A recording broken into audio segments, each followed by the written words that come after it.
our new music yet? Very nice. Welcome to Good Day Street Talk. I'm Ty Hernandez.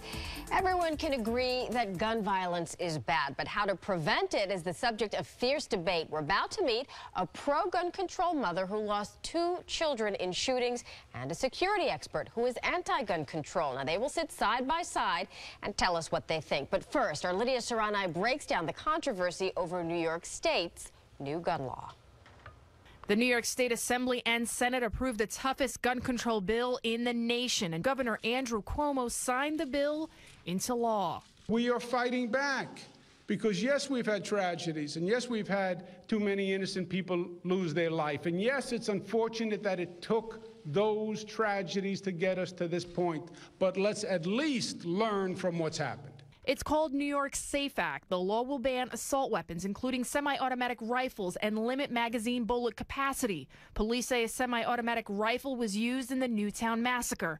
Gunman Adam Lanza also had with him numerous high-capacity magazines. This protects the Second Amendment rights of people, and at the same time, it makes all New Yorkers safer. The bill also requires mental health professionals to report dangerous patients to police. It also requires gun owners living with people who have dangerous mental issues to store their guns safely.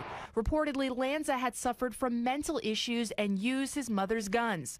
There would also be no confiscation of weapons, but stricter penalties like life in prison for killers of first responders.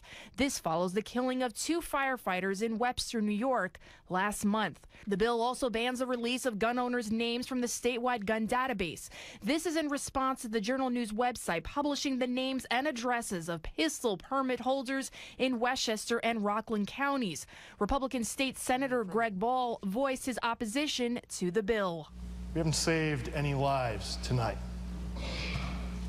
except for one: the political life of a governor who wants to be president.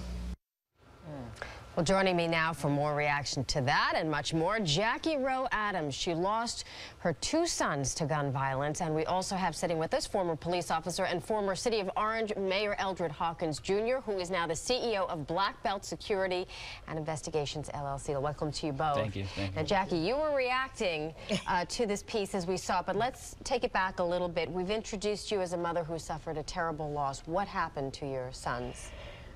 First son, 17 years old, he got shot because they didn't like how he was looking at them, and they meaning 2 fellas in a store, grocery store, near where my mother lived, and they said, well, you know what? Exactly, we should shoot that nigger. That's why today I don't like that word. And they followed him out the store and actually shot him on my mother's step as he was entering on the stoop to my mother's home. And a store owner, how we know what happened, because the store owner said, oh, I thought they was kidding. He wasn't bothering them. And the store owner followed and came and told us. That's why he got shot, 17 years old. So terrible to think that then there was a second incident.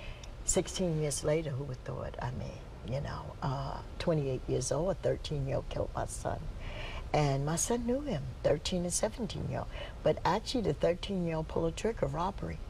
And this was a sad day, still a sad day, and the pain never leaves, but can't bring them back, Ty. So I'm out here trying to make a difference that another mother-child is not taken from them, that another mother won't feel my pain.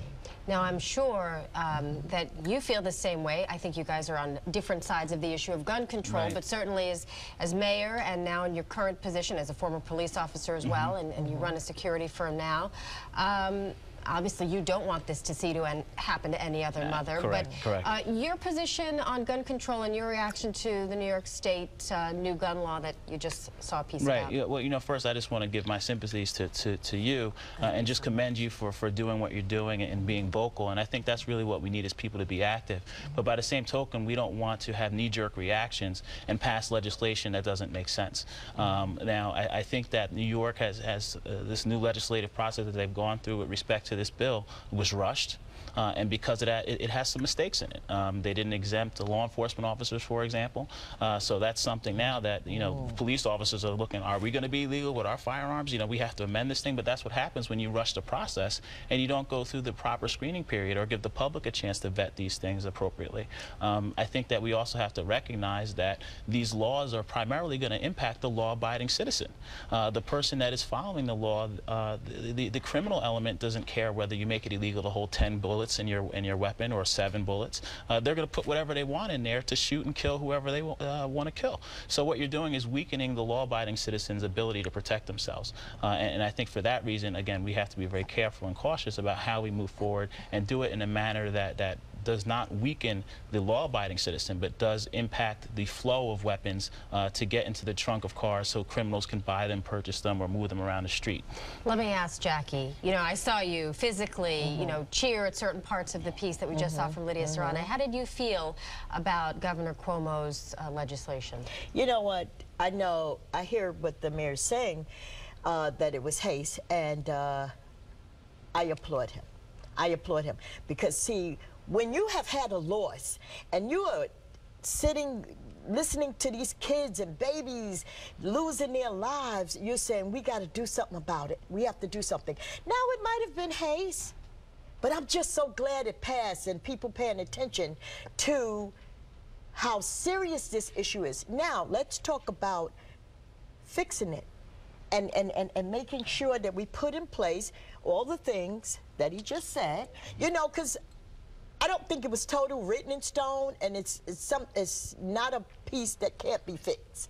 And I think we could add on to that or delete something.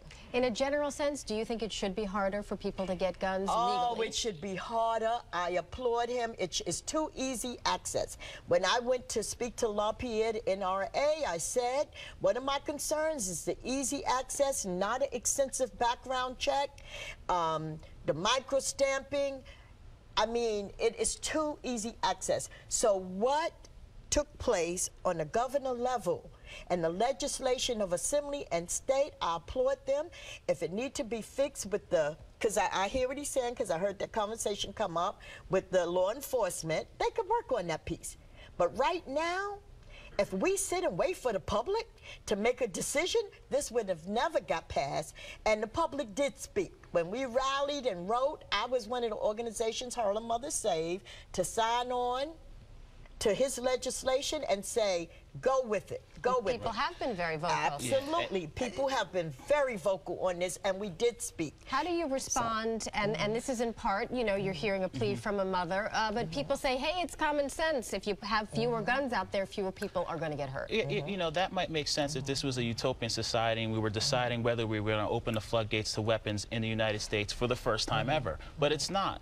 Studies show that maybe as of 2009, there was over 310 million non-military firearms in this country, which means that they're here. So if we woke up tomorrow and made production of weapons illegal from this point forward, there's still over 310 million floating around that the criminal element will have access to. And studies have shown, and I believe there was an article that just came out by a fellow at Stanford University, that shows that when you take guns away from law-abiding citizens, the non-criminal element, that there's an increase in crime, which in turn puts more life in jeopardy and more people in danger.